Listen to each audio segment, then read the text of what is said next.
Hello, friends. It's Chapo. We're back again. And for our last episode, I know I said 2020 was off to a bang and a start that was a little too on the nose. Let's just say it seemed like bad screenwriting. About 3 hours after we recorded that episode, the United States killed one of Iran's top military commanders, Qasem Suleimani, in what is apparently a drone strike at the Baghdad airport as he was invited to Iraq, which is technically our ally, as a diplomatic guest. We just took out the head, like, not a terrorist, despite what you may have heard in the media. A top commander in a foreign country's military in a drone strike while he was on a diplomatic mission in a country that is technically our ally. Kicking off what is state shit. Kicking off, inaugurating, the thing that I've been fucking fearing ever since, I don't know, 2002, which is, the military conflict between America and Iran that many of the people in our military, government, and intelligence services and every fucking hagfish that is consuming their corpses in Washington, D.C.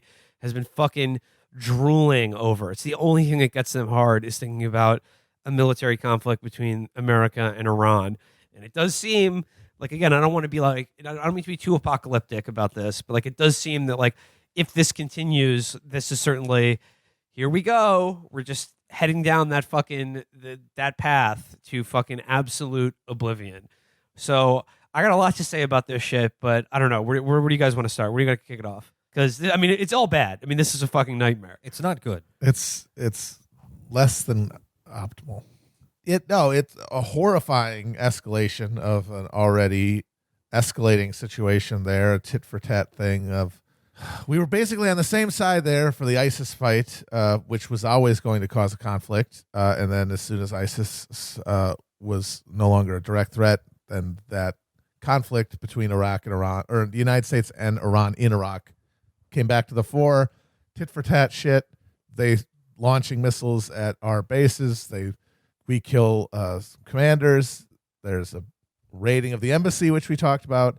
And then they decided, apparently, according to sources, they presented Trump with a bunch of options to respond to the embassy attack. And Soleimani was on there as the crazy outlier to make everything else look reasonable. And of course, that is Dilbert-ass fucking strategizing. Of course, Trump immediately goes to the stupidest, most violent choice he could make. Yeah, I've read media reports of that. You should listen to the bonus episode that Felix recorded with Chapo champion Derek Davison about this issue, and where I think Derek does shed some, I think, warranted skepticism on that narrative about how this is kind of like the military covering their own ass because of like, how badly this is going to go, but like this is something, the idea that like they're kind of washing their, we gave him the crazy option and the crazy man did the crazy thing is just a little too convenient. Like I think this is covering their own ass and using Trump's incompetence and sloth as a kind of cover for how bad this shit is going to go, or like just how quickly things have gotten completely out of their control. Because almost immediately, as anyone probably could have predicted, the Iraqi government comes out and says, all right, that's it. No more U.S. troops. Get out, bye-bye. And Trump responded at first by saying, we're going to sanction you. We're going to do sanctions, quote, like you've never seen, as he likes to say, for wanting a foreign country's military in your country, blowing up people at their airports. But then today, we had a report come out that Reuters ran with saying that the U.S. is going to say, we're going to leave because they told us to.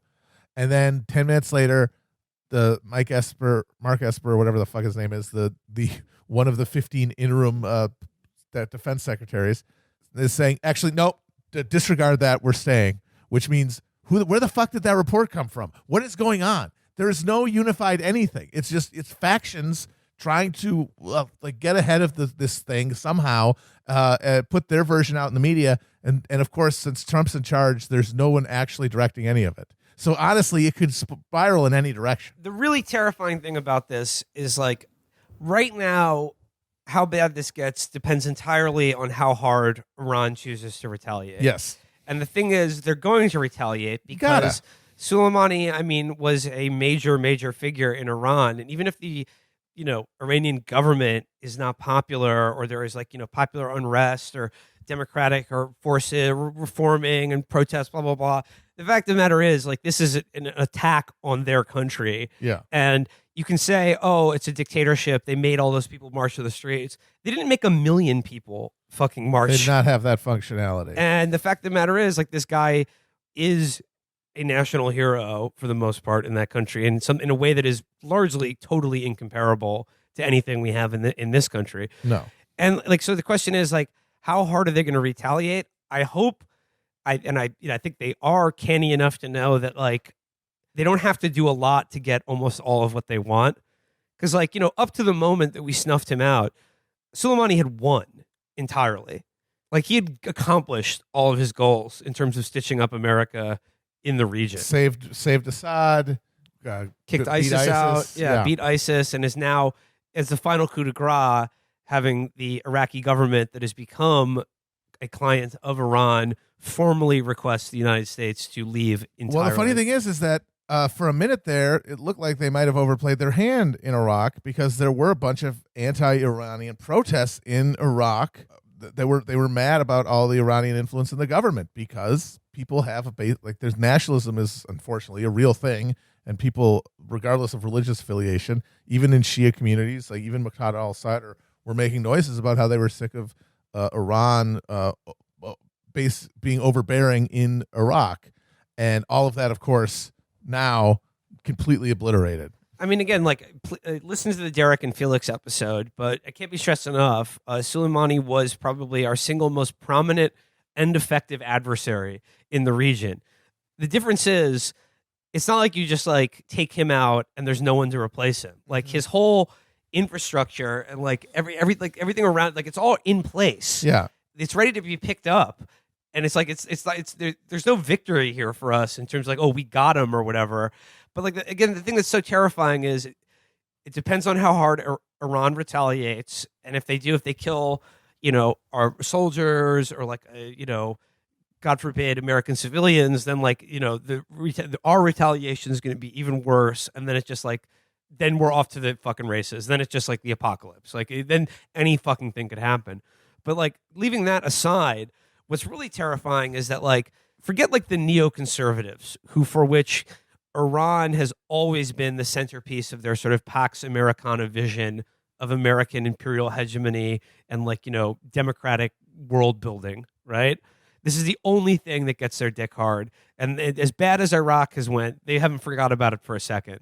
And they're salivating right now thinking about this. It's the only thing that's gotten them stiff in probably 10 years now. Since the surge. Leaving them aside, the entire U.S. foreign policy establishment regards Iran as our number one enemy, regards it as just and natural that they are our enemy and should be treated as such. And then many of the senior leadership of the military blame them for why we lost Iraq. Oh yeah, and they want payback. Well, it was no fair. I mean, yeah, it's no fair. We go in and smash up Iraq, radically destabilize the entire country. It's not fair that them, who are literally right next to it and co-religionists with a huge percentage of the population, would dare to also be involved. That's cheating. We get to do that. You got to watch. So, I mean, Matt, you said in our New Year's episode, predictions for the new year, you see an increase in blood-dimmed tides and Falcons having increasing problems hearing their Falconers. Called it. So, yeah, called it. That really does seem like it's happening. Again, it's not like the worst case scenario hasn't happened yet, but it's we are rapidly approaching that point. I mean, it's hard to imagine something worse than this happening to begin the fucking year. And I cannot stress enough, it's not just Trump. It's not just the neoconservatives. Every single person in charge of our military, intelligence, and foreign policy apparatus in this country is a lunatic. They're a lunatic top to bottom. And I want to talk particularly about the presidential election and the Democrats as far as this goes.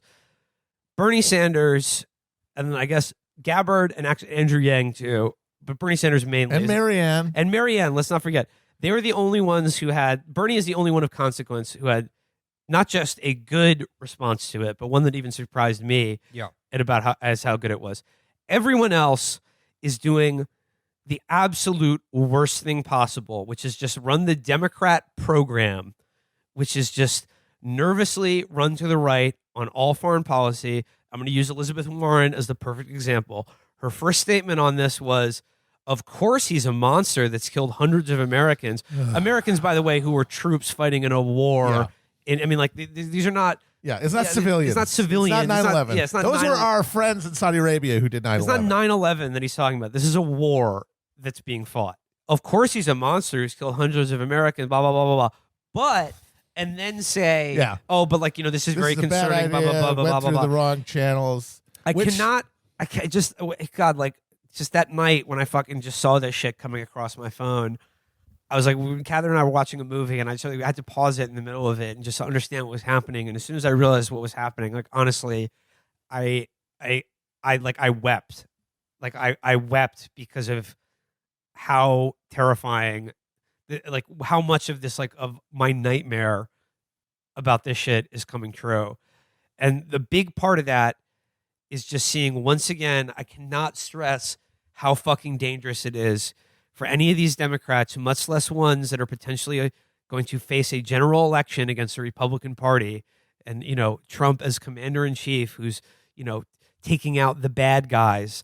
I cannot stress how fucking dangerous it is for them to wedge open the door of fucking nuance and reasonability, just even a crack, about this idea of talking about like, oh, well, we can all agree Iran is an evil, monstrous country, and this guy was our number one bad guy in the region. No, no, no. There is no nuance. There is no reasonable position on this. It is simple. This mystification, they're gonna make it like they're gonna nuance us all into our fucking graves. It is simple. No war with Iran. No escalation. No military response. This is unjust, unnecessary. This is pure madness and lunacy. And the way that response, that Democrat response, and I'm sure that Elizabeth Warren's fans who love her savvy and her plans and all that will say this, is that, well, no, that's actually, you got to do that. You got to, otherwise you're going to get red baited, or you're going to look like a pussy. You're soft on terrorism. You're soft on terrorism. But what do you think is the actual message when you say this guy was a horrible menace, a danger to the lives of everyone in the Middle East and American troops? Or also, I didn't want to kill him because they didn't fill out the forms properly. Whereas Donald Trump is like, yeah, this guy is a fucking threat, and I fucking murked him. And what looks stronger there? Yeah, representative, that this was Mayor Pete's statement, which took him a day to hack. He was the last one. The top priority of a commander-in-chief must be to protect Americans and our national security interests. There is no question that Qasem Soleimani was a threat to that safety and security, and that he masterminded threats and attacks on Americans and our allies, leading to hundreds of deaths. But there are serious questions about how the decision was made and whether we are prepared for the consequences.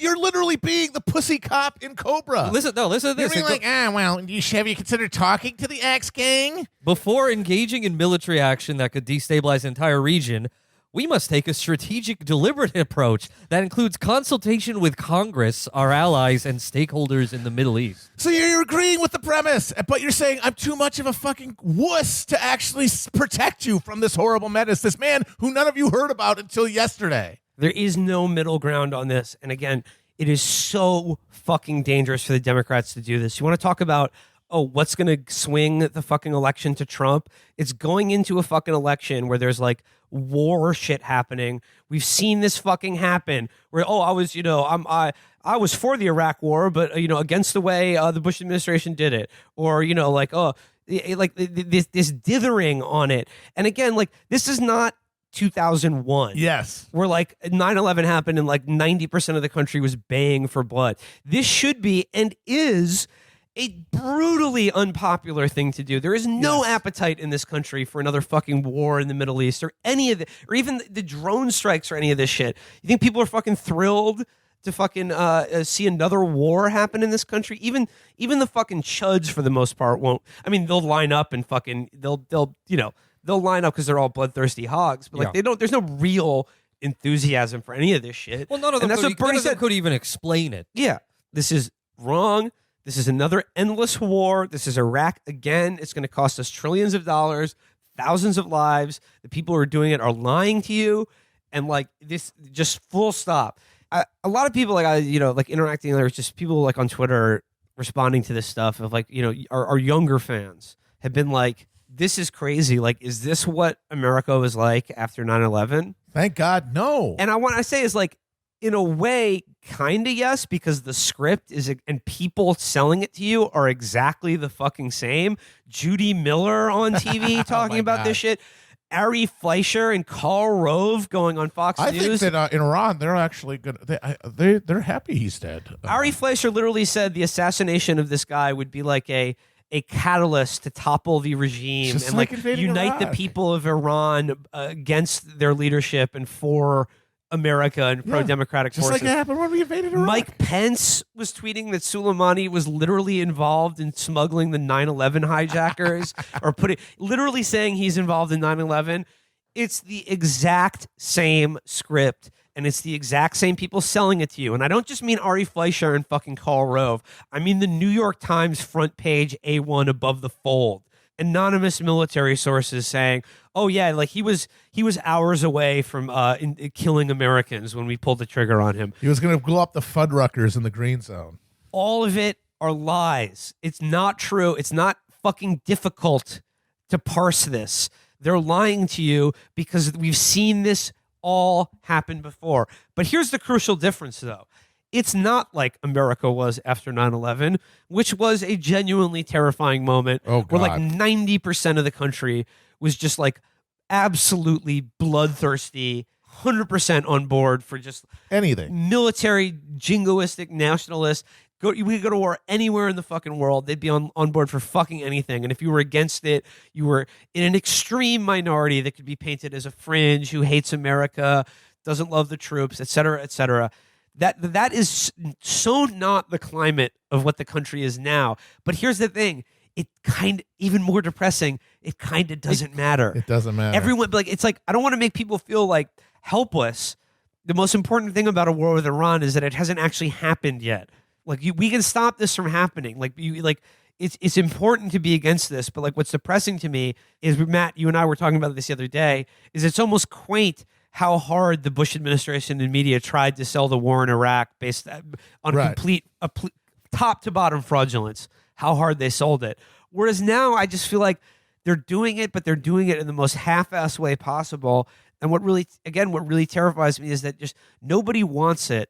Everybody knows it's bullshit, but everyone is just so like demoralized and fucking depressed that like it's just going to war in Iran, it almost doesn't matter. Yeah, it's just an inertia, like it's just a habit, it's a routine that they don't really even need to sell it that much. And all events have just been flattened. So a war in Iran is just another fucking spectacle. I mean, it's probably not going to touch most people in America. It'll be untold horror and like, worst case scenario, yes, it could lead to an escalation that leads to an actual conflagration, but much more likely it's just going to be Iraq on an even grander, more horrifyingly bloody scale, and it'll just be another goddamn channel on the TV that you don't watch.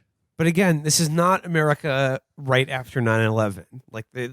This is like, based on opinion, like 80% of America wants nothing to fucking do with this. There's a space to create a counter argument, a counter movement. But that space only exists if there is someone who is clearly articulating an anti-war position that does not accept does not accept all of the premises baked into why we had to kill Suleimani or why Iran is our enemy. Chief among them, by the way, and I hear this from politicians, journalists, foreign policy fucking wonks, this idea that Iran and Suleimani in particular has done so much to destabilize the region. Destabilize the region, Will. Who the fuck are you? Were you in a coma the last 20 years? What the fuck do you think America has done in the Middle East? We did the stabilizing, and then they came along and destabilized everything. It cannot be stressed enough. Did you like the Iraq War? Did that go well?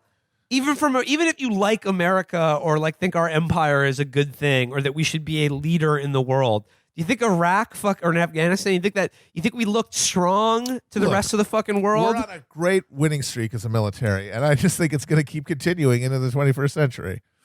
I mean, we're what? We're 0 for 2 now in the 21st century. Depends which ones you're counting. Yeah. So at least 0 for 2. We're definitely 0 for 2. We're 0 for something.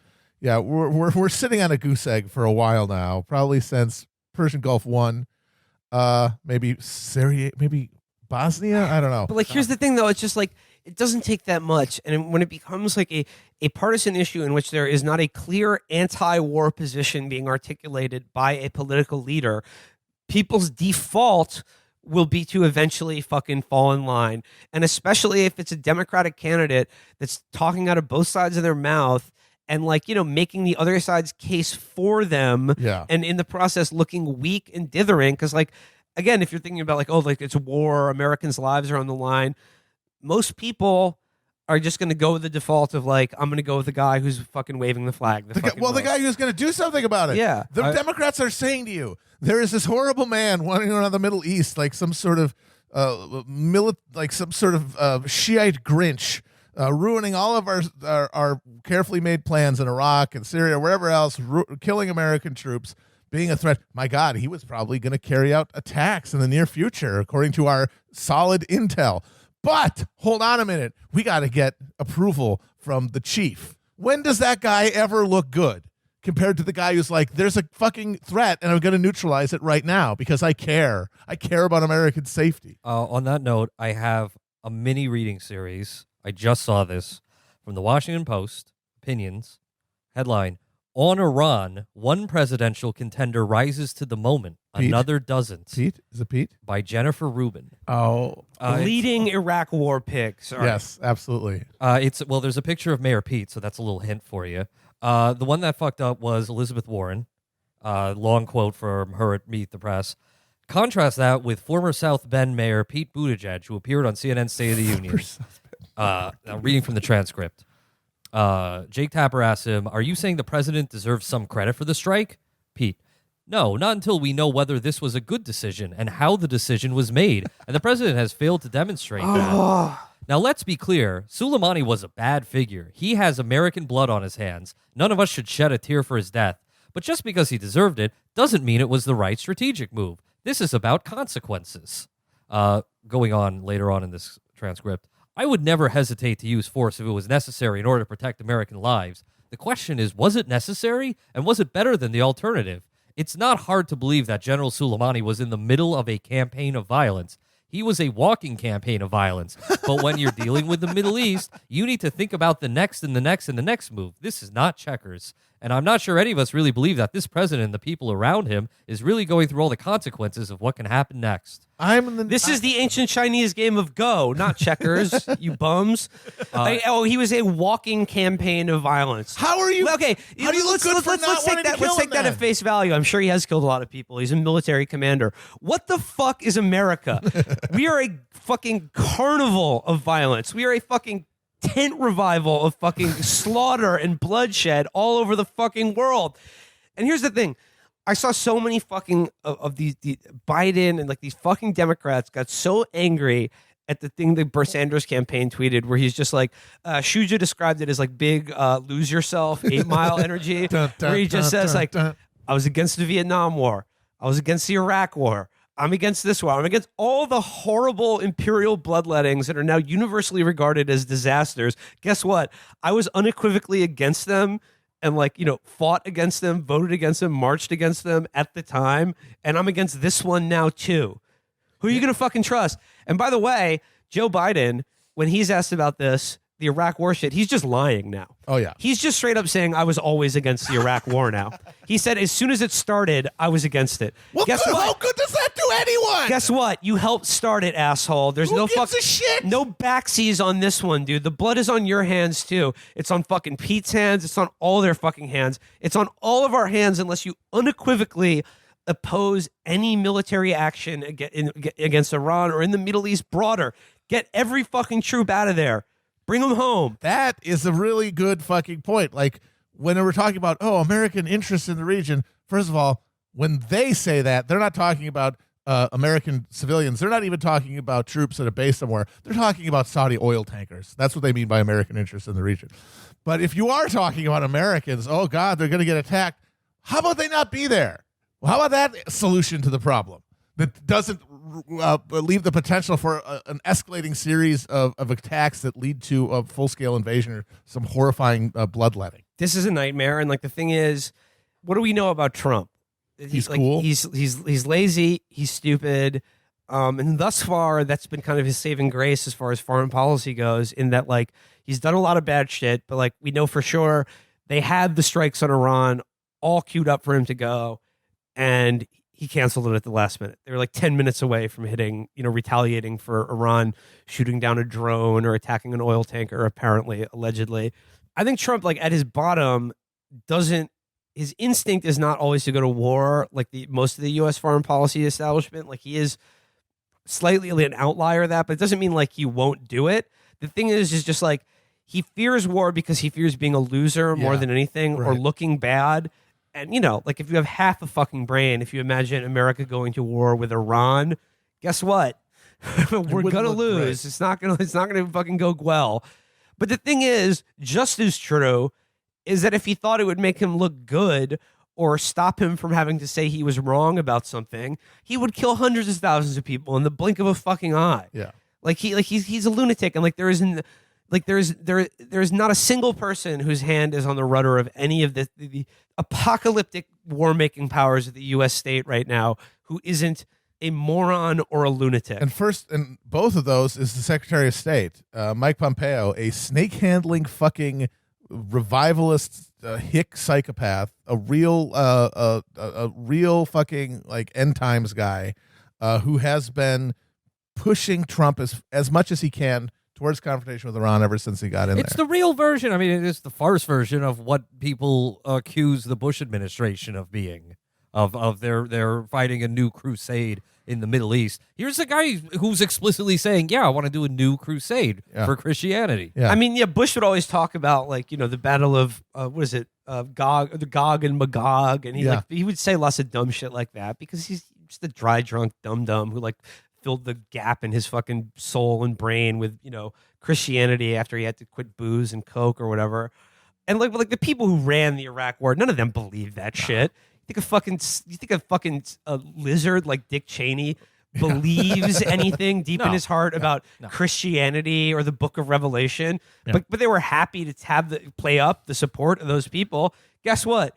10, 20 years later, those people are in charge now. Yeah. And if you're talking about Pence and Pompeo and those people, they believe it. Yeah, believe it. Alex Perrine wrote a great article about that, about how the modern GOP is defined by the people who made the bullshit for the rubes got replaced by the rubes because they were the only ones in line then after they left. And so now it's all actually staffed by real people who believed all the crap that was just supposed to get the hoople heads into the tent.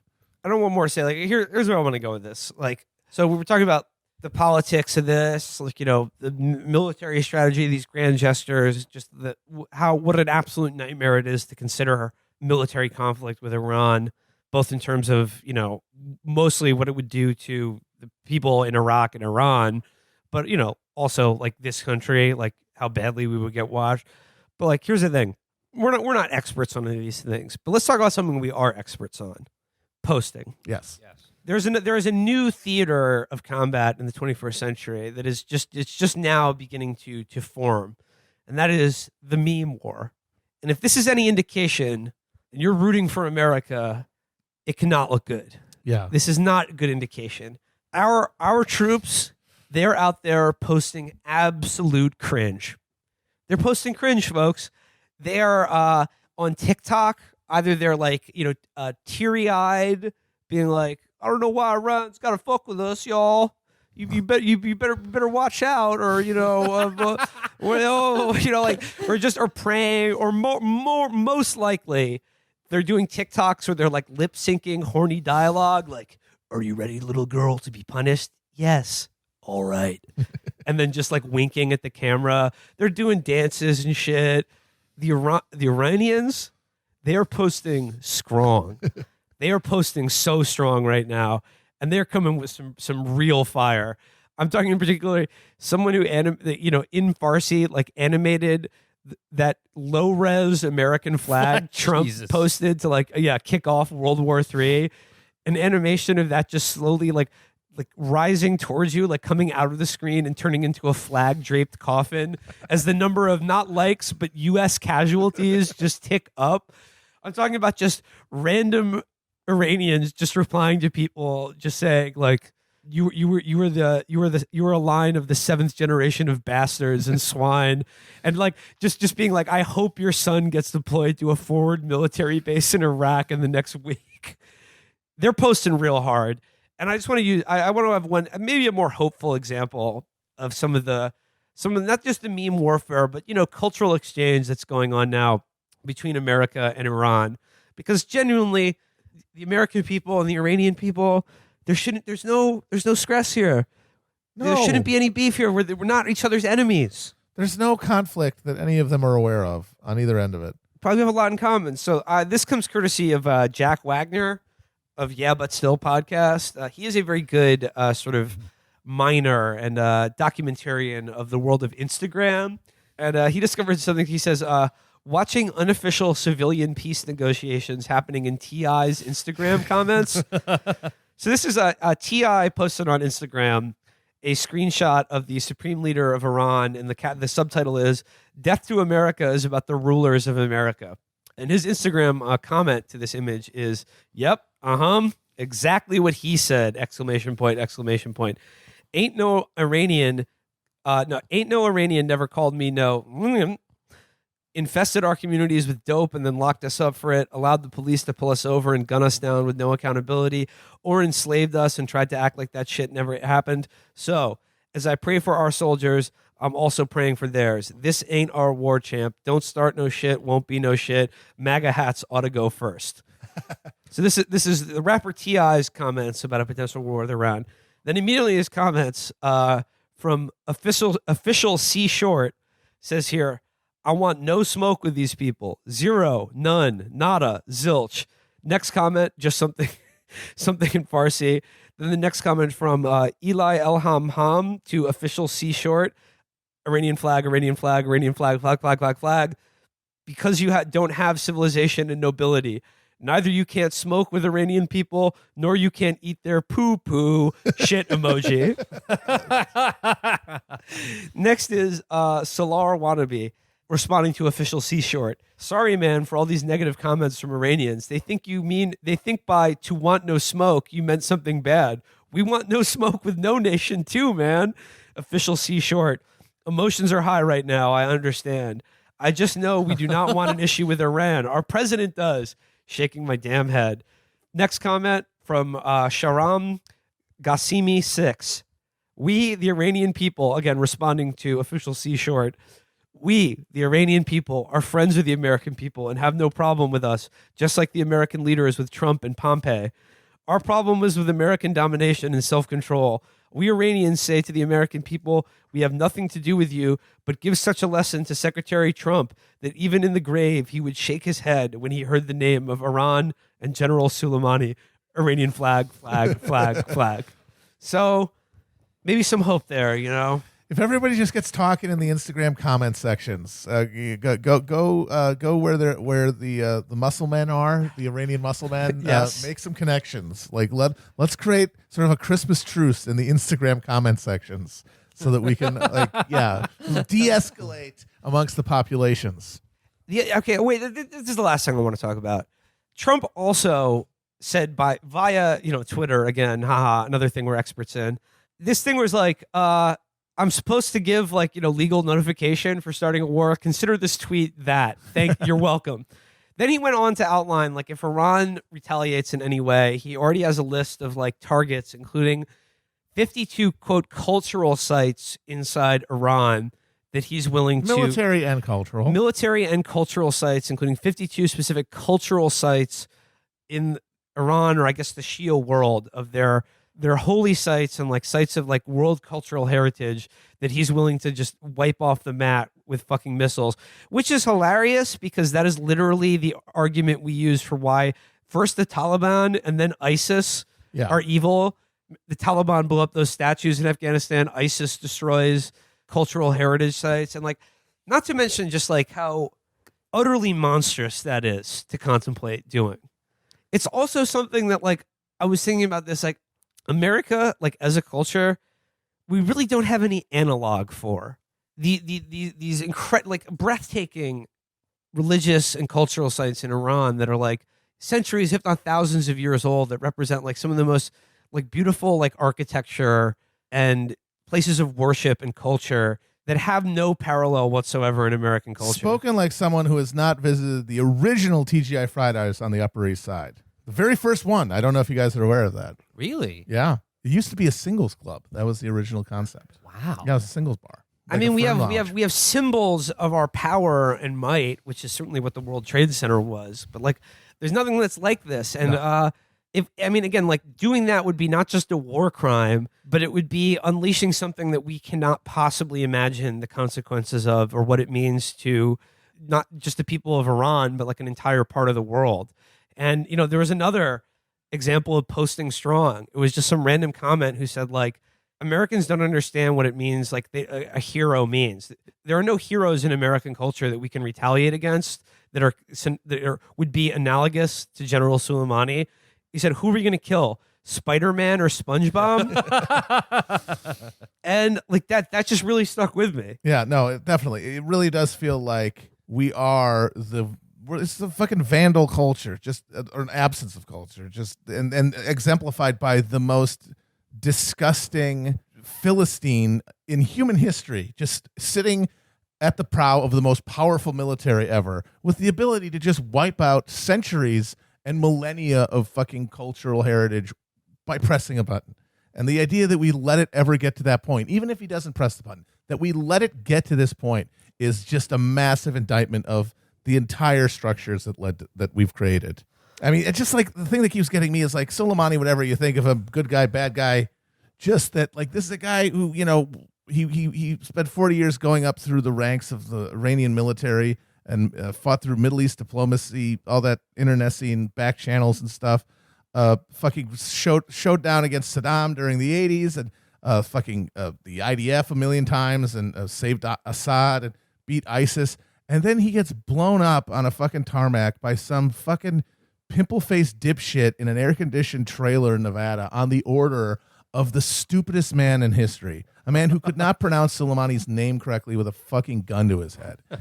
And it's just like this. We're bringing everything down on purpose. We're just like a fucking cheese-covered Samson, just pulling the fucking temple down around us as the whole thing sinks. And I would recommend again check out the bonus episode that Felix recorded with Derek Davison. Like they go into much more of the detail of who Suleimani was, what the history there is, and like what this escalation, like why it is so terrifying and what it actually means to Iran, but like just like the entire geopolitical scene. Derek Davison, absolute Chapo boss. Please subscribe to his newsletter and Patreon as well.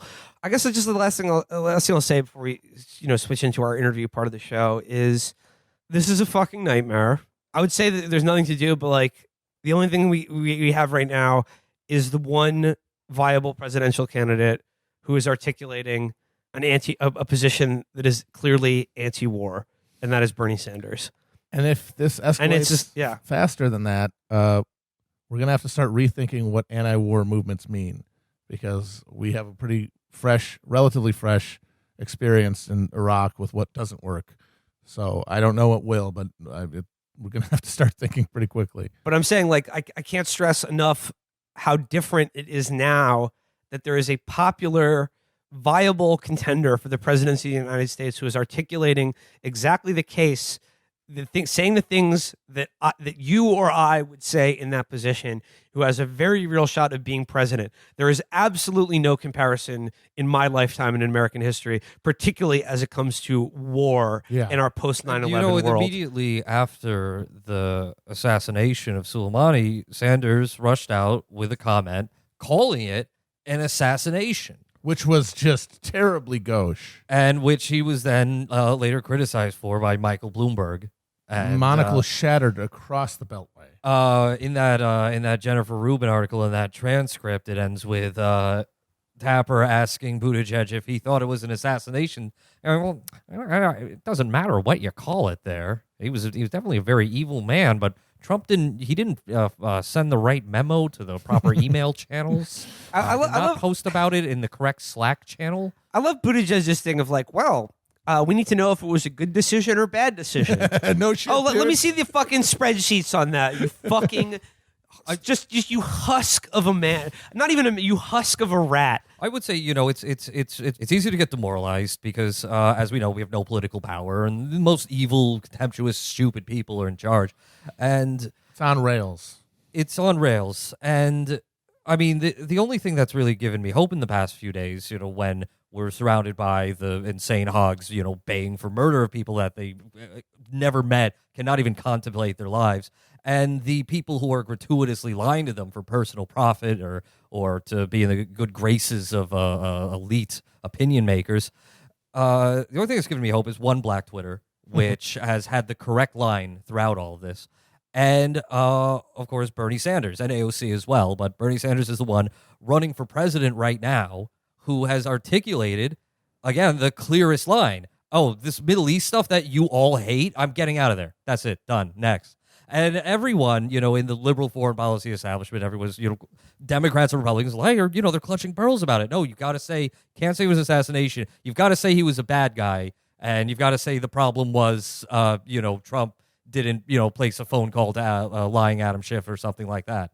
No, he's posing this on stark moral terms that, frankly, anyone can understand. That's the line that you need to go with if you need to convince someone that, hey, this was a bad thing. Hey, this is leading to more bad things.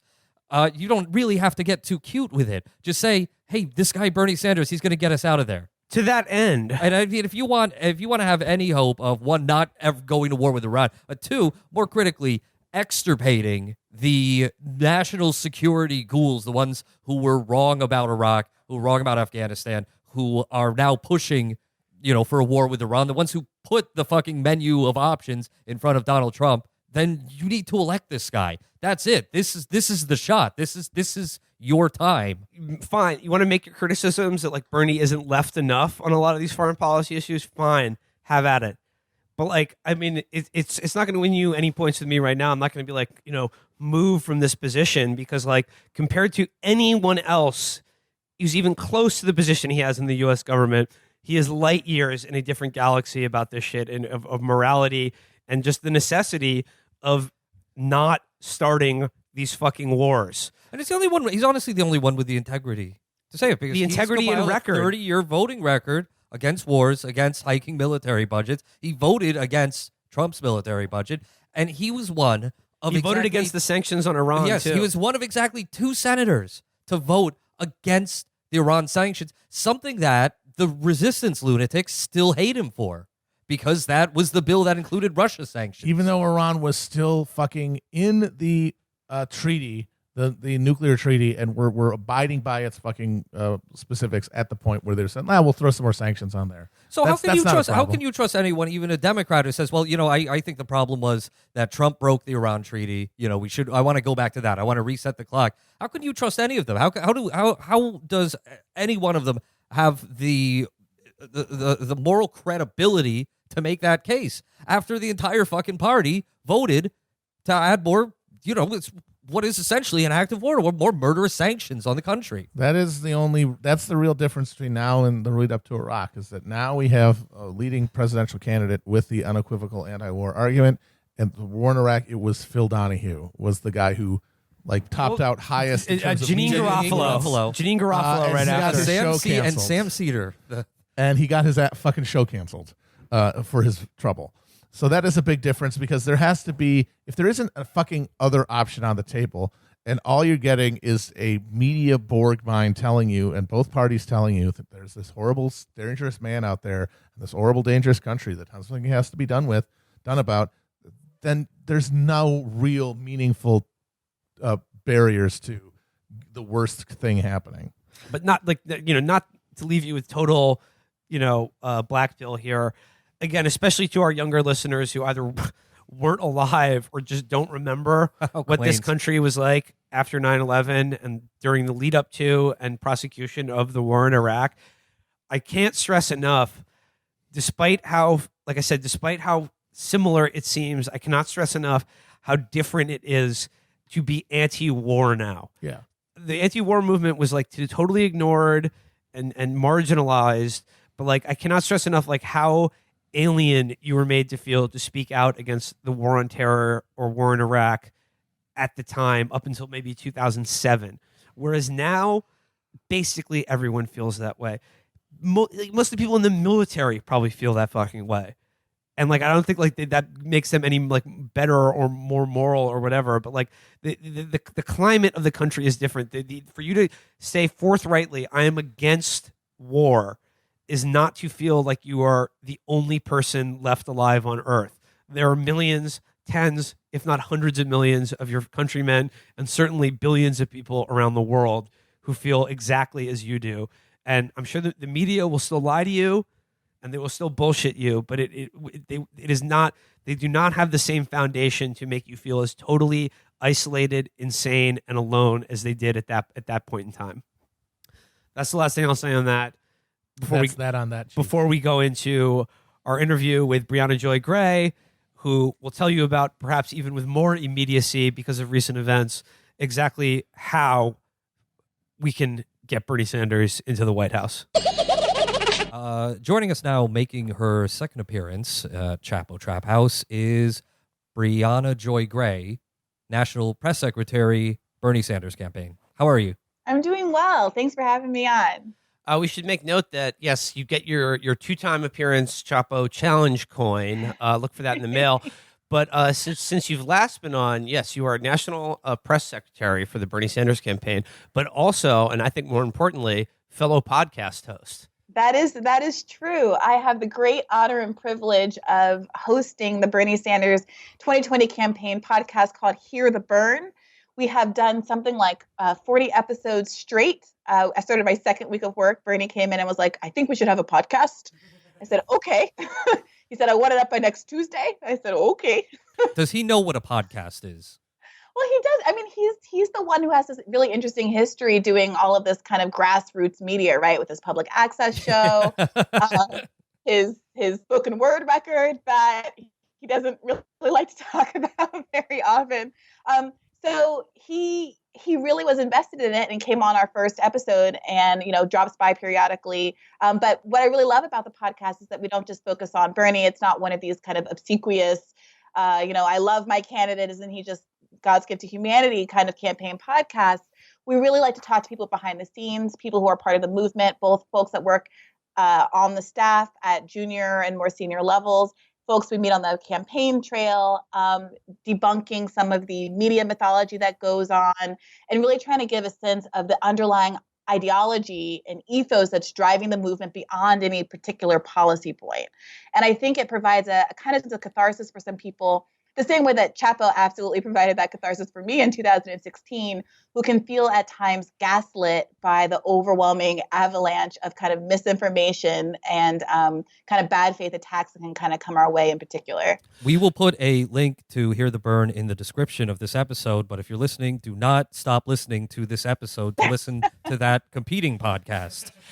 Just curious though, as now that you're a member of the podcast hosts inner circle, on Hear the Burn, have you yet encountered a situation in which you record like a really fire interview or segment and like you're like, yeah, like that was on point, and then you check your recorder and like there was no memory card in, or the audio is just complete dog shit, so you have to bin the entire thing? Because once that happens, I feel like you've really become a podcaster. Well, thankfully, my podcast producer is really excellent, Ben Dalton. But once when I was without him on the road, I was covering the Hahnemann Hospital protests over the summer. I remember that hospital in Philadelphia that was closing down because a venture capitalist was buying it up. I spoke to this doctor who was there. He was from South America. I forget where now because I obviously didn't record it.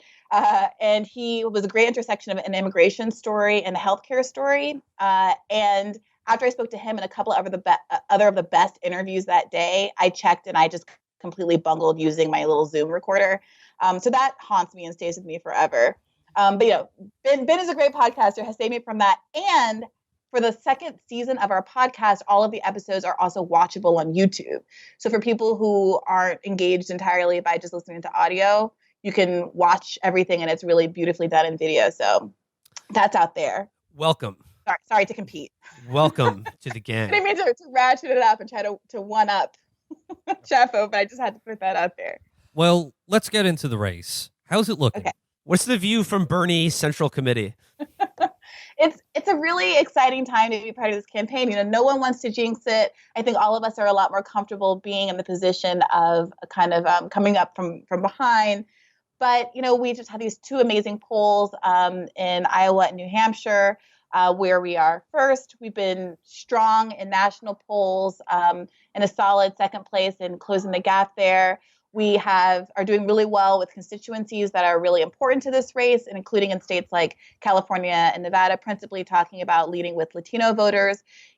This comes as a shock to a lot of people, and we can't say it enough that Bernie Sanders has the most diverse coalition in this race, both in terms of racial diversity and economic diversity, both of which are incredibly important to form the kind of coalition we need to win, and also to advance these policies that we are putting out there that are unlike anything anybody else in the race has to offer, and that are going to be, difficult and a work of a movement to get through. So, we're feeling really positive and optimistic, but we need to make sure that people don't rest on their laurels and make sure that we are all doing everything that we can to push us through during this home stretch. And Bernie's also leading in the fundraising.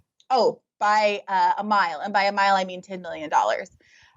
So fourth quarter fundraising, we are at $34.5 million.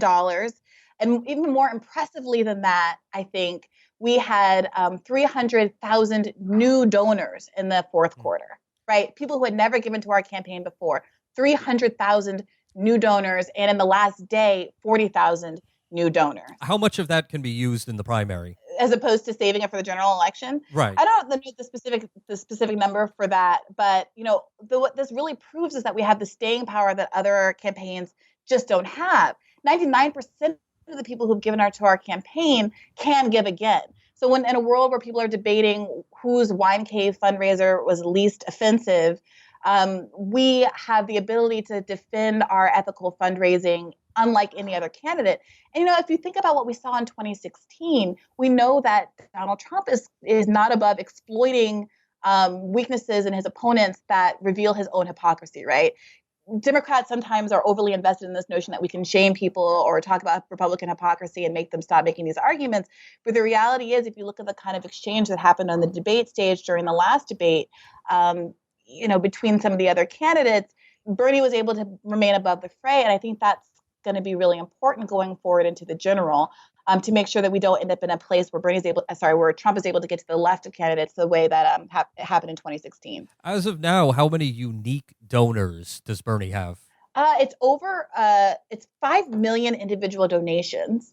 The unique donor number is, I think, a little bit more difficult to parse, but we're talking about well over a million, right? So if you think about at this stage in the race, it's January of 2020. We've been in this horse race for nearly 2 years now, but a lot of Americans are just tuning in now. And to think about how many people have not just said, "Oh, I'm interested in this candidate," right? Haven't just opened picked up their landline and told someone that they are kind of superficially interested in a candidate. These are people who have gone into their pocketbook and actually given money to the campaign at this early juncture.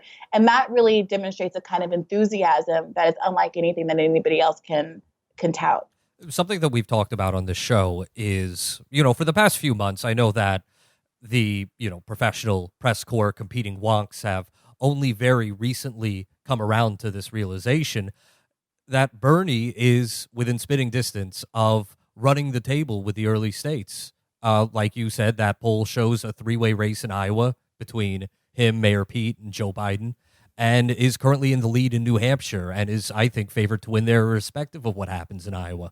Yeah. To your point about the media just coming around to it, I think that basically they've gotten to a tipping point where it becomes a real credibility issue for them to continue to ignore it the way they've done this whole race. And when you start to get that kind of acknowledgement, when you've seen the kind of resistance we've seen so far to acknowledging the basic viability of the Bernie Sanders campaign, I think it's a really good sign that we're doing extremely well. and everybody should be heartened, but not again complacent. Because there's a lot to do to translate the enthusiasm we're seeing in terms of crown size and donations, et cetera, into actual caucusing and voting. We definitely want to get into just those specific things because, like I said, it's 30 days, do or die pretty much right now. And we want to talk specifically about why the early states in Iowa are so important for, the game board we're playing here. But I guess I'm just curious to Virgil's point, the view from the brain segment of the Bernie mech that you are a part of. What do you guys see, like particularly from like a press outlook? What do you notice or see differently as like the sort of congealing narratives as the press attempts to kind of metabolize, if not Bernie's front runner status, then the fact that he has to be mentioned among the front runners? Is there a way that they're finding a way to address this or competing narratives that you find sort of gelling into place? Well, one narrative I noticed, and it came up during an appearance I did last weekend on Politics Nation with Al Sharpton, is this discussion of the winnowing numbers of non-white candidates in the race, and that being kind of a talking point for the remaining non-white candidates. In the same way that, Bernie Sanders' POC support in 2016 was kind of leveraged as a kind of like a evidence of him not having the policies or the commitments to communities of color. So now this time around, when Bernie has the most support from people of color, the new line is, isn't it a disaster that we don't have more people of color in the race? And of course, as a Black woman, I'm equally invested in having diversity among the candidates. But there's an interesting way that the interest of voters of color is being erased in that conversation, right? So what the voters are actually asking for, disproportionately Black and brown voters, has never, during the whole course of this race, been the candidates of color, right? I remember right before I left The Intercept, there was an article that was talking about how Bernie Sanders had twice the amount of Black support as, for example, Kamala Harris. So there's this really interesting way that some of the kind of the identity stuff that I thought was going to be left behind, at least early in this race, if not in like 2017 era, has started to resurface a little bit. But I think it's really important for that reason to focus in on not only how diverse our constituency, our voters are racially, but how this campaign is getting donations from a economically diverse workforce that reflects kind of racially diverse workplaces as well. So if the primary profession of people who give to this campaign is teacher, the main employers of people who give to this campaign include Starbucks and Amazon and Walmart and people who work at the U.S. Postal Service, right? And those are all places that disproportionately employ Black and brown people. Walmart's the largest employer of people of color in this country. The post office has historically always employed people of color. Well, I mean, heck, the last two boyfriends I've had have both had parents who work at the U.S. Post Office. So, like, it's really both economically and racially an incredibly powerful endorsement to see what part of America is on our side. And I think that's the most important thing when we're looking at whose views and interests are being represented by the candidates in this race. I mean, the other thing, at least is like, the polls can't be ignored anymore. Like you said, like the latest polls have him in a 3-way dead tie for first place in Iowa, first place in New Hampshire. And then usually the discussion stops there. And usually the way to dismiss it is saying like, well, the early states, Iowa and New Hampshire, are overwhelmingly white, which they are. But then if you go on to, he's leading in Nevada and in California in many polls as well. But the other really interesting thing is South Carolina is always set up as the kind of like bulwark, like, yeah, even if he does well, the graveyard for the Sanders campaign. Yeah, like even if he does well in New Hampshire and Iowa, he's going to get romped in South Carolina because like that's not his support or his base or whatever. But you look at some of those polls, and he's like in second place in South Carolina in some of the ones I looked at, like and not like a distant second. It's like Biden at 27, Bernie at 23. So like if this holds, like he's going to come out of not just the Iowa, New Hampshire, but potentially South Carolina with like a really strong second or third place finish. Yeah, I think that's right. And our team in South Carolina has been doing really amazing work, amazing outreach, and our surrogates have been pounding the pavement there like crazy. Folks like Philip Agnew, co-founder of the Dream Defenders, Killer Mike needs no introduction, and of course Senator Nina Turner have been spending a lot of time there, doing a lot of events focused on communities that have been broadly ignored by a lot of other campaigns, including doing a lot of events focused on Black male outreach. And if you recall, in 2016, that was one area that was particularly depressed with respect to turnout. Certainly in Wisconsin and Michigan. Well, right. I mean, in Wisconsin, famously, I think about 87,000 Black Americans who voted in 2012 didn't vote in 2016. And people's first response when they hear that is to say, well, what about voter suppression? And of course, voter suppression is important and you can't ignore it. But when polled, only about 3% of respondents said that the reason they didn't vote was voter suppression. The overwhelming majority, about 60%, cited issues like I didn't feel like either candidate, spoke to my interest or would materially change my life or would make any kind of a difference, right? So that is what the heart, soul, and power behind this campaign, which is that it's able to actually offer people who have felt disenchanted by the political process something new and feel for the first time in sometimes decades that something could actually change about their material circumstances. And it's really exciting to be a part of something like that. And it's something that's galvanized me as well from being just a civilian in 2016 to becoming a writer and then joining this campaign. Well, yeah, let's talk about that because like what you describe, I'm sure is deeply felt by many people. I know for certainly, most of our listeners who represent a passionate but shall we say extremely online segment of the community, and but nonetheless, who wants to be a part of this, who want to make a difference, who correctly understand that this is like, as we described, that our only off ramp are from a highway that just leads to oblivion, or outcomes that we've seen what this produces. But as we've said before, posting is fun. We love to have fun with our friends, but it's not politics. And at the end of the day, that's not going to make the difference. So I think let's talk about, to our listeners or anyone listening to this, what will really move the needle? What can you do specifically that will absolutely make a difference, especially in a state like Iowa, where it is a three-way dead heat race at the top? Less than 30 days to go, and as well a state where organization is so important. So I want to first, shout out to all the online people. I consider myself among your ranks. No shade here to the very online Twitter community. But the reality is we also have to make sure we're channeling that in constructive direction. So first and foremost, the priority has got to be the early states. So to the extent that people are excited and wanting to door knock in states that are coming farther down the line, it would be most helpful to redirect those energies into doing phone calls into the early states and or doing what we're calling a My Bernie journey. So you can go to Bernie's website and look up My Bernie journey and see whether there are bus tours coming from your city or state going into Iowa to knock doors, or if that is, too much of an investment or not what you're able to do right now, given your time constraints, you should absolutely use our dialer to phone bank and text into the early states. So when you go to the website, you'll be directed to buttons that basically will prioritize what we need done first, right? So the phone bank will tell you, okay, what we're doing right now is a caller into Iowa because Iowa is the biggest priority. And so it will direct you to where the energy is most needed.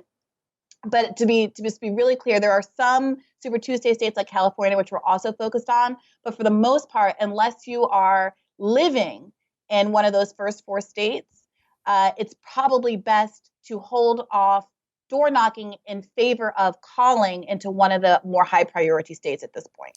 Yeah, I think that's a really good thing to remember because if you're really motivated, like let's say in New York or California, if you're a coastal elite. It's hard to stop work or pick up your life and just go to Iowa for like a week or two or even a couple days. That is obviously the MVP status. Like that's the best possible thing you can do.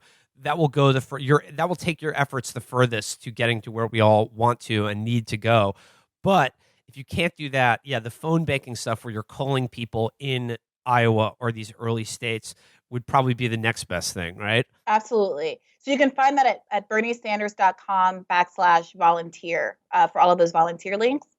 I'd say that this next best thing to do, especially given the audience that you have here at Chapo, is if every single person who is listening to this, many of whom are listening on their phones right now, could download the Burn app. That's BERN.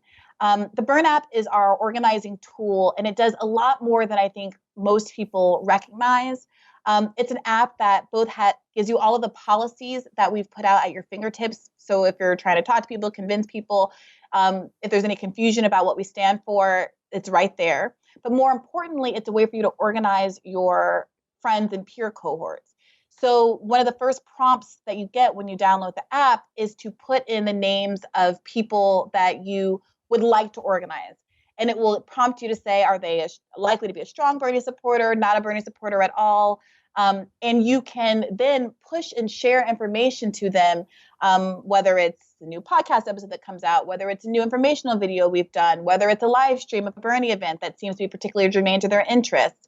And you can also find out important information about whether or not they're registered and identify, like I did, oh, hey, my close family member isn't actually registered at their new address. Let me make sure that everyone who says they want to vote for Bernie is actually able to do so when the time comes. Now we can also use the app to report any friends or colleagues or family members who have counter-revolutionary tendencies. So one important thing to know about the app is that the app doesn't give any information this is not handing out your friends or colleagues information, right? They're not going to get random emails or spam from the campaign as a result of you organizing them. This really is about relational organizing. So it's the premise that people are most likely to believe someone they already know and to trust the views and opinions of someone they already know, as opposed to the campaign reaching out to them directly. And we've had an enormous amount of success encouraging folks just to talk to people in their communities and like local environments about why they're supporting the campaign. So again, as opposed to online where we tend to get into these policy debates and, what happened in 2016 and yada, yada, yada, what we're hoping for and what we found to be successful in this context is really talking about your Bernie story. That's a hashtag we've used in the past, hashtag my Bernie story, but talking about what it is about your personal life that has connected you to the Bernie campaign and why this is such a visceral, passionate issue for you, right? Whether it's personal health care experiences, whether it's how the burden of student debt has negatively impacted your life and your ability to achieve certain goals, whether it's your experience with environmental crises or environmental racism or a lack of access to clean water, whether it's your fears about engaging in international conflict, and whether you have veterans in your family who have negative experiences of fighting wars that they feel like weren't valid. So it's those kind of one-to-one interactions that are more persuasive in most cases than saying, let me give you a spreadsheet of the differences between Bernie Sanders and Elizabeth Warren's debt cancellation policies.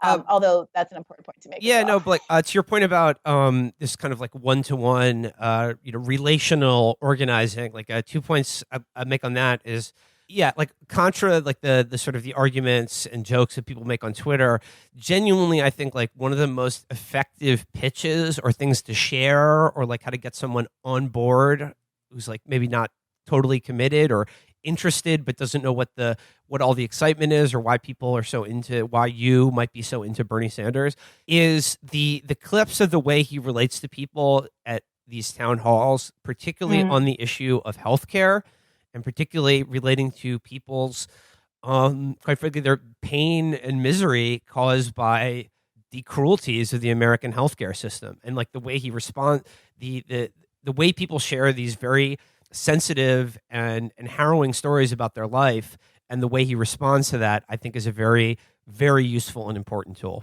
Yeah, I think that's right. Our most popular episode of Hear the Burn was one in which I had Megan Day from Jacobin and Michael Moore on. And in the intro, I talk about how sometimes I feel like what's happening is akin to that scene in Good Will Hunting where Robin Williams tells Matt Damon, it's not your fault. And he finally internalizes that truth and starts crying because his whole life, so many of us are told that our failures, which are largely structural in nature, are our own, based on our own failings, our personal failings, right? And we're told that we should have a lot of shame around those kinds of things and that we shouldn't talk about them. And when you start hearing people sharing their stories in the context of these rallies, and it emboldens more and more people to come forward and say, hey, this happened to me, there is this, I think, really emotionally cathartic thing that happens where people really do recognize for the first time, or see themselves as part of like a structural problem for the first time when they've been doing a lot of self-blaming.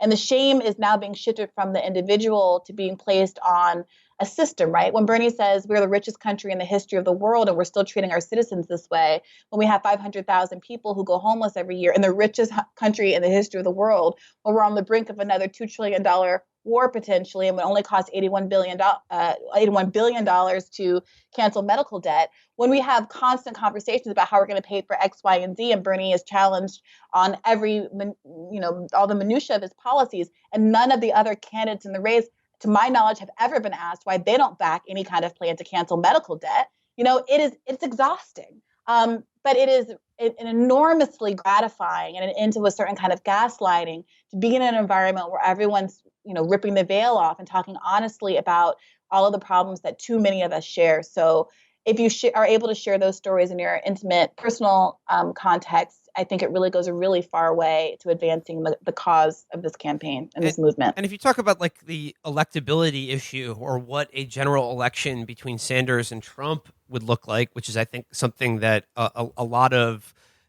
Democrats or liberals who are on the fence is at the forefront of their mind, or is a hurdle to be cleared for them, just saying like, I like Bernie, but I'm just afraid he's gonna, he's not the guy it'll be a landslide election for Trump.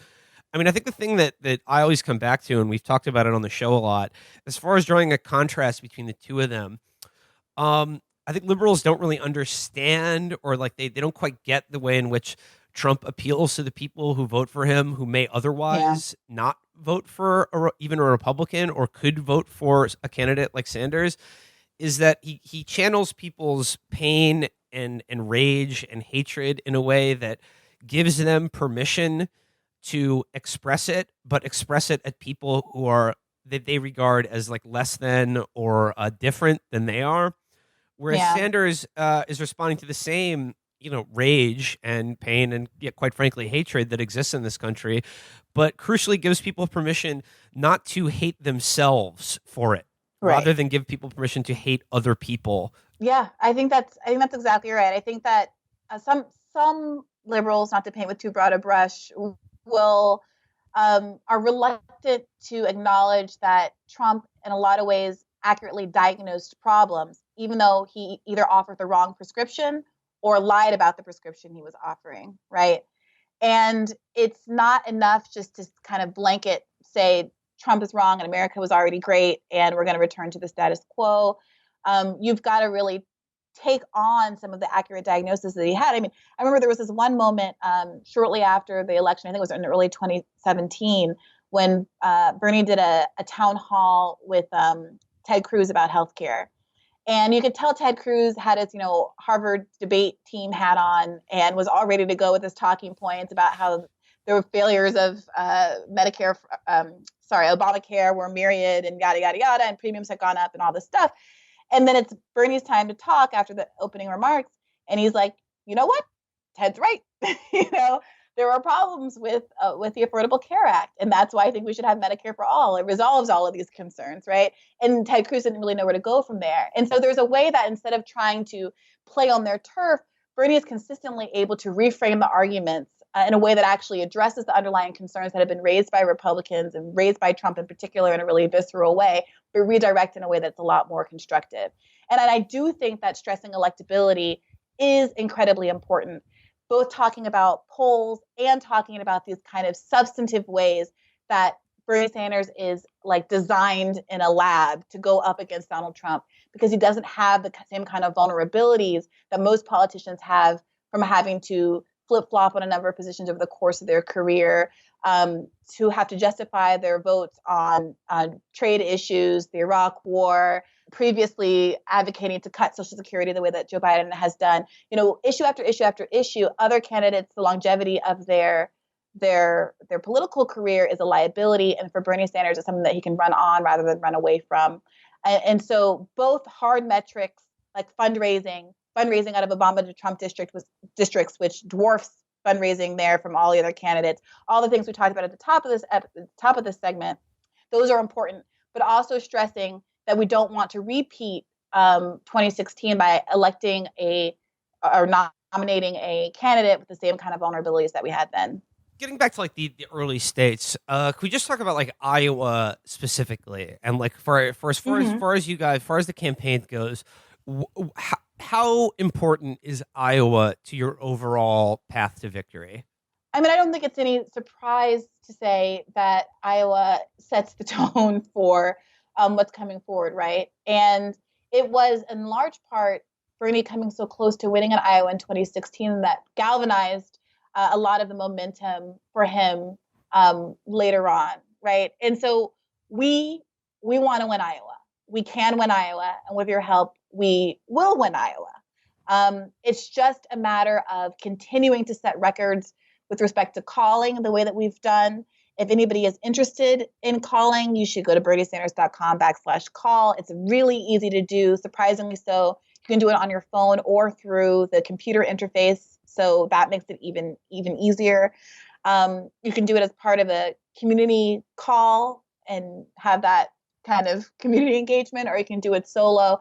Those kinds of efforts are crucial because these stats have shown that more voters in Bernie supporters in Iowa are sticky, are committed to us than any other candidate, right? But we have to make sure that those people actually come out and grow those numbers as much as possible, because that means other people's voters are not as sticky. Those are still people who are able to be persuaded, particularly with respect to the electability argument, because that's a lot of where the Joe Biden supporters are. That's why the Joe Biden supporters are committed to Joe Biden as opposed to any particular policy or overarching agenda. Bernie is also, per that recent poll, crushing with first-time caucus goers. How integral to Bernie's canvassing strategy in Iowa is bringing people in who are totally new to the process? Very much so. I mean, we saw this in 2016, and we're seeing it now, that a lot of the enthusiasm behind Bernie Sanders came from people who are historically non-voters and people who are independents. So Bernie Sanders has a unique ability to bring new people into the Democratic Party, something which should be championed by the party as a whole, even if it's not always the case. And that's why I think we're going to hopefully, again, I don't want us to rest on our laurels, but hopefully what we're going to see is that some of these polls, which often track voters, historical voters, we're going to see even more of a turnout and more of a backing of Bernie Sanders when votes actually start to be cast, because there are a lot of people who have been overlooked historically in this process. A lot, often low-income people who haven't voted in the past because policies aren't pitched to them.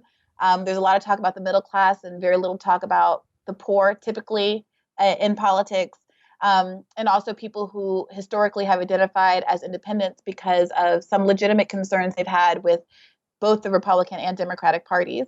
And also, the youth vote, which is a lot of people who are new voters or people who just couldn't vote before because they weren't of age. So, we also did a recent episode with the U.S. climate strike kids, Isra Hersey, Ilhan Omar's daughter, the Gravel teens, in which they were all incredibly cogent about the reasons why young people are disproportionately backing Bernie, and it's substantive reasons, and not just because they want him to do ASMR, which is another thing that we entertain on the podcast, but that's neither here nor there.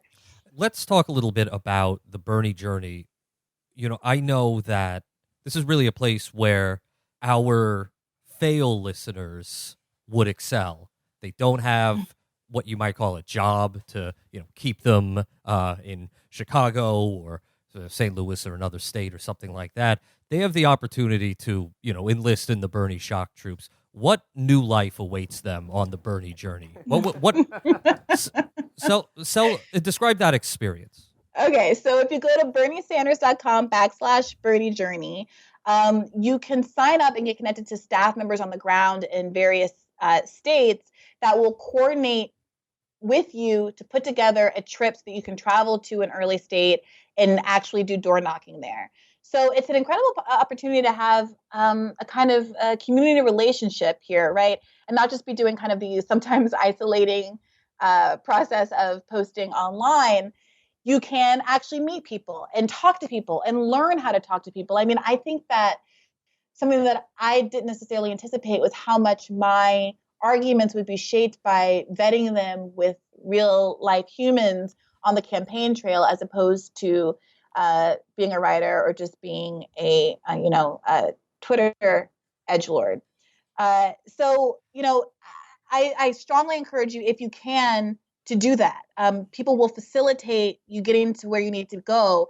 There's a lot of hand-holding here if you just make your way to the website. And I know that these kind of things can seem administratively daunting, but it really, really isn't, both with respect to the calling and the Bernie journey. If you want a sense of the kind of things that people are doing, you should also take a look at the My Bernie Story hashtag, where people are talking about their journeys and also the kinds of stories that we want to be able to communicate when you do go and take the step of knocking doors in early states. What would you say to someone who's never canvassed before and for whom the idea of canvassing is pretty daunting? It seems like that's outside their skill set. Yeah, well, there is training, and there are scripts. Again, this goes for the calling too. In fact, in preparation of this, I have to confess I had never done a call before. So I sat with the head of our organizing team, and she walked me through it. And I was really surprised by how easy it was. Not just the technical administration of doing the call through my computer, but you have the little opening guideline sentence, which is I'm Brianna from the Bernie Sanders campaign, and I want to talk to you about my support for Bernie Sanders. Do you have a moment? And how organically the conversations tend to flow. I mean, yes, you're going to find people who are busy, who hang up, those kinds of things happen, but a surprising number of people really are invested in hearing what you have to say. And also a surprising number of people are, haven't heard as much as you might think. And the arguments that we think are really old and tired and, why am I saying this over again? Everybody is already, everybody knows that Bernie is canceling all student debt, right? Mm-hmm. Everybody knows that Bernie's for Medicare for all. It's not actually as true as you might think. Mm-hmm. And I was surprised. I was recently on an HBCU tour visiting colleges in the South at the end of last year. And, a lot of kids don't actually know that Bernie is canceling all student debt. And they certainly don't know that Bernie is the only one with a plan to cancel all student debt, with Elizabeth Warren only canceling up to $50,000 and it petering off depending on your salary over a certain amount, right? So I think that you should have confidence in the fact that most voters are starting out at a place where they can actually learn a great deal from you on the phone, not just because you're a knowledgeable Chapo listener, but also because you can basically just arm them with things like, hey, download the Burn app if you want to know more. I don't have to convince everybody in every interaction, but to arm them with the tools that enable them to find out more going forward is also extremely powerful. It's certainly a different experience talking to someone who does not have online politics, brain poisoning. And that's arguably the majority of people, and especially of people who are so outside this process that this would be their first time going to a caucus. Yeah, absolutely. I cannot stress enough that, look, I'm not one of those people who says Twitter doesn't matter, because Twitter ultimately does matter to journalists, and there is a snowballing effect. We have to, yeah. That's why it's fun. They're the only people who think it does matter, and that's why it's so fun. We have to win the posting wars, and we are winning the posting wars.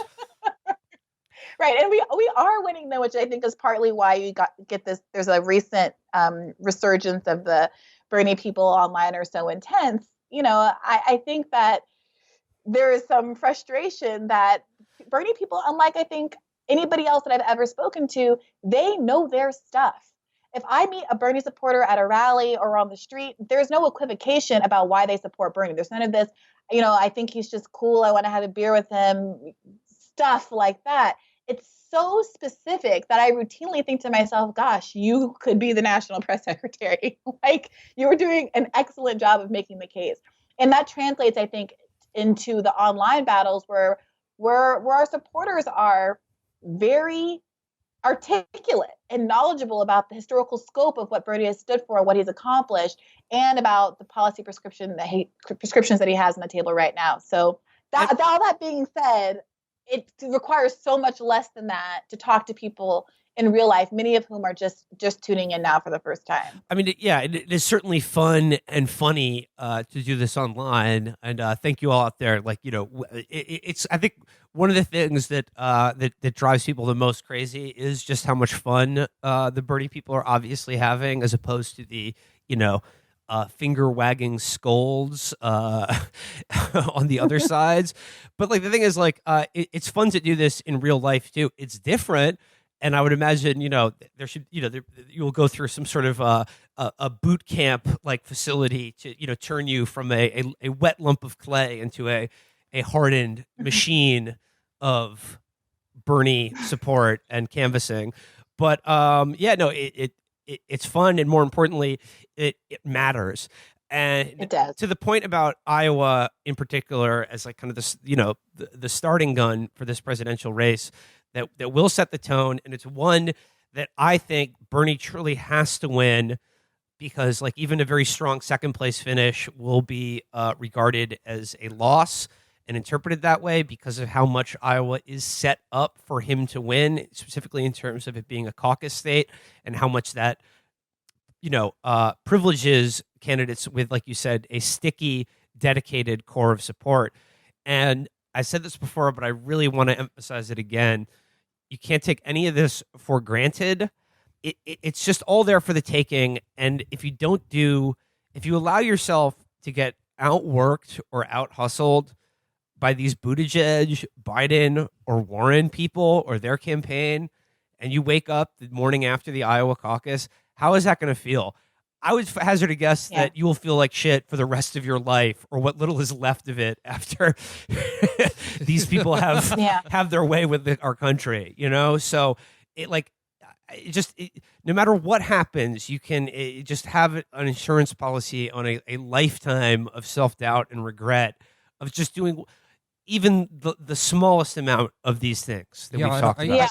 And I think there's something transformative about the experience as well. It's something ennobling to participate in this campaign, either by making the Bernie journey to a place like Iowa or New Hampshire or Nevada, or making phone calls from the comfort of your gaming area. Yeah. It really reminds you what the stakes are too. When you're hearing, we watch the My Bernie stories. Those are deeply affecting, watching the town halls. But there is something about having someone say to your face or say in your ear their very particular story of tragedy and struggle that makes you remember why we're doing this, and galvanizes you to keep at it. And I also want to say, like, you guys, how many people listen to Chapo? Like 100,000 or like some enormous couple 100,000. Yeah, a couple 100,000. I mean, I think our highest we ever got on one episode is probably 300K. So let's say between 200,000 and 300,000 listeners. So if you might be thinking, okay, I'm reading all of these stats about how many calls Bernie is making. They got to, they're trying to get 5 million people. We always are posting about the hundreds of thousands of calls we're able to do during our pushes. What difference does my calling make? Well, I would say to you that we're able to do an enormous volume of calls with only, a few hundred people on the lines at once.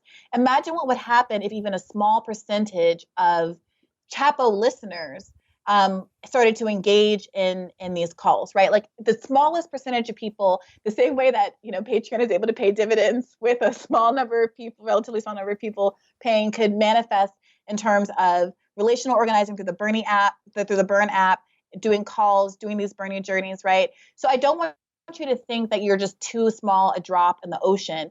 What you're doing truly, truly does matter, particularly on the relational organizing front. So really, really, really, if everybody who listened to this episode at very least downloaded the Burn app, took that one small concrete step that you can do literally while you're listening to this on the train or what have you, that would do wonders. Because you can get a lot and do a lot through the app, and the app can give you push notifications and alert you to whatever next steps you should be taking, whether there's an event in your area, whether there's a dialer that you should be a part of, whether there are people in your network that you should send an updated text to reminding them to register or what have you. I mean, there are concrete steps that can really make this nebulous thing called organizing, which, as a layperson a few years ago, just largely seemed an abstraction, really come home and make it feel like you're a part of this process in the way that we need to do to get this campaign rolling into a genuine movement. We've got to get organized.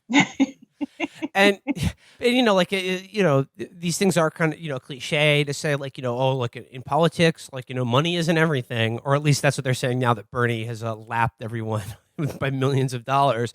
But it is kind of true.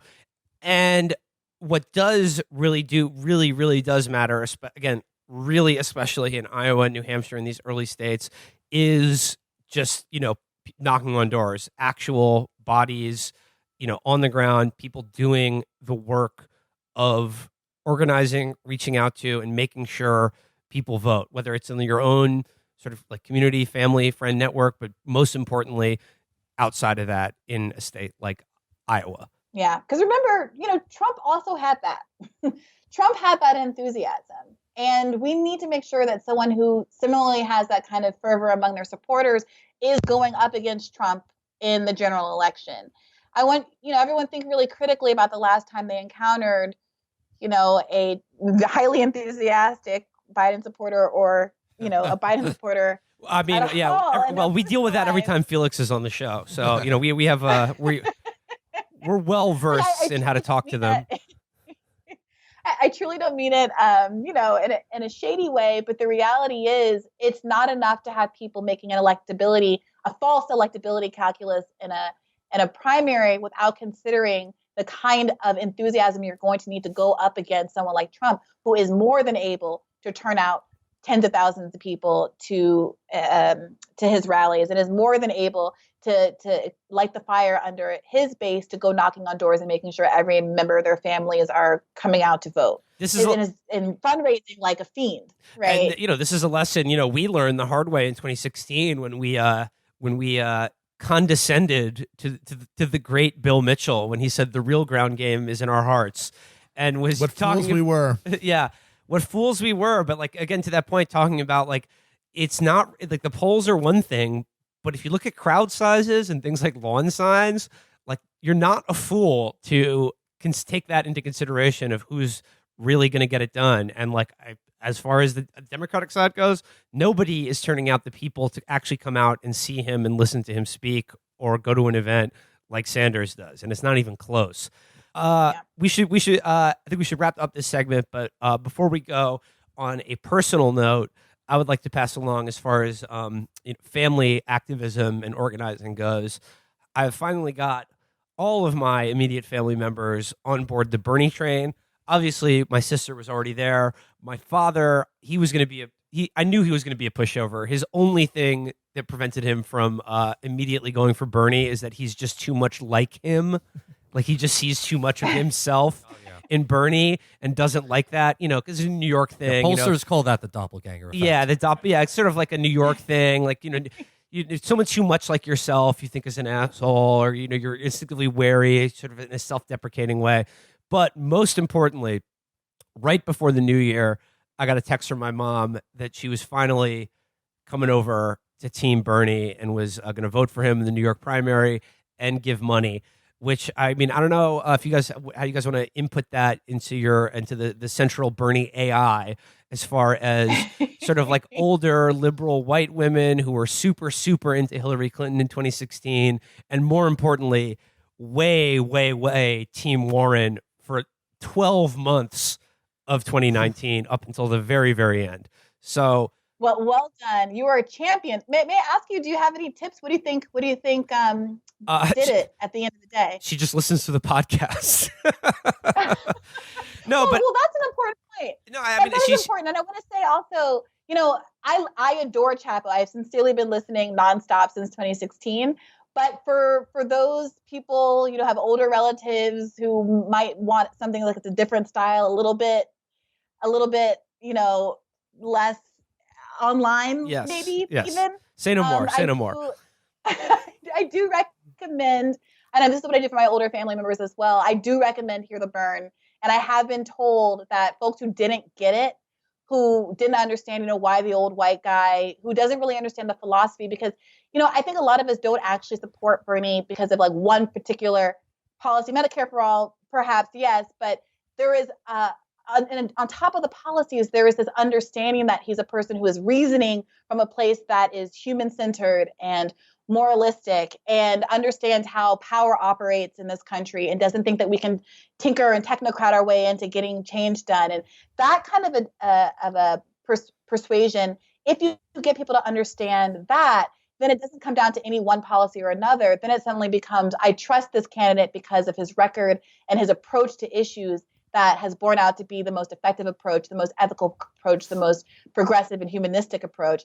And then you don't have to keep leading the horse to water every time. They just drink without prodding. Another thing that works, especially if you have older parents who keep saying things like, I just don't think Bernie's electable, is you can leave pamphlets for nursing homes at strategically placed locations around the house. Yeah. No, but but like to that exact argument, and this is the last thing I'll say, like, the electability thing, I think, is probably the biggest hurdle for many, many, lifelong Democratic or even progressive or liberal voters. Like, that is the biggest hurdle towards bringing them on board, is that they're just sort of haunted by memories of, George McGovern or something like that. Or they just think like, oh, he's just not electable. He's not going to. The thing is, that electability argument, you can bullshit it if you have to. But the good news is that you don't have to, because all of the arguments are on your side, and you can make them very easily about exactly why Sanders is electable, and especially in a general election against Trump.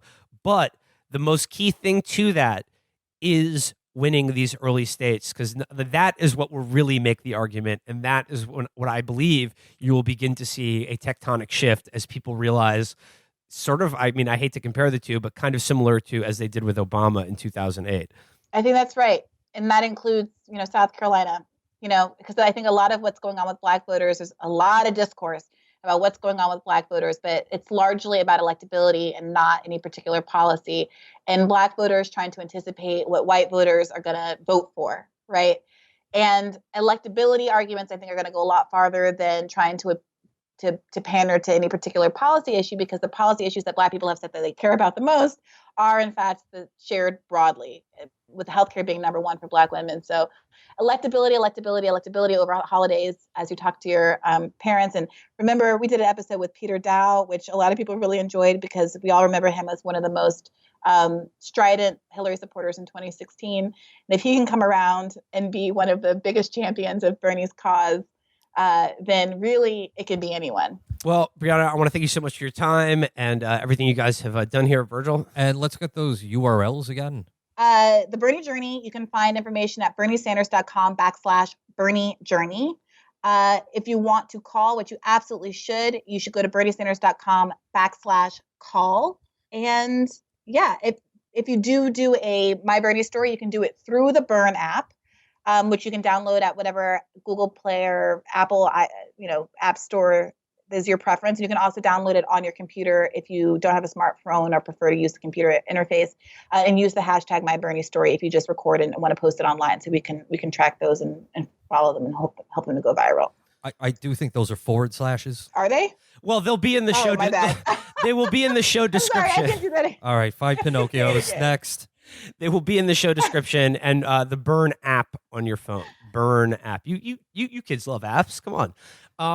We have less than 30 days to save the world here, to end the madness. I mean, that's not a joke. I recommend we do it, honestly. That's not hyperbole at all. And, please, if you go to Iowa, if you're knocking on doors or making phone calls, don't tell them you're doing it because of something called Chapo Trap House. But if you see us or me in particular in Iowa, please say hello. I would love to hear from you guys. And I would, more than anything, love to see you in Iowa, especially if you are not from that That's state. right. We are also making journeys of our own to Iowa, New Hampshire, and Nevada. We are hoping to canvass. We are canvassing for Amy Klobuchar, but I think any canvassing is good. Just get involved in the political process.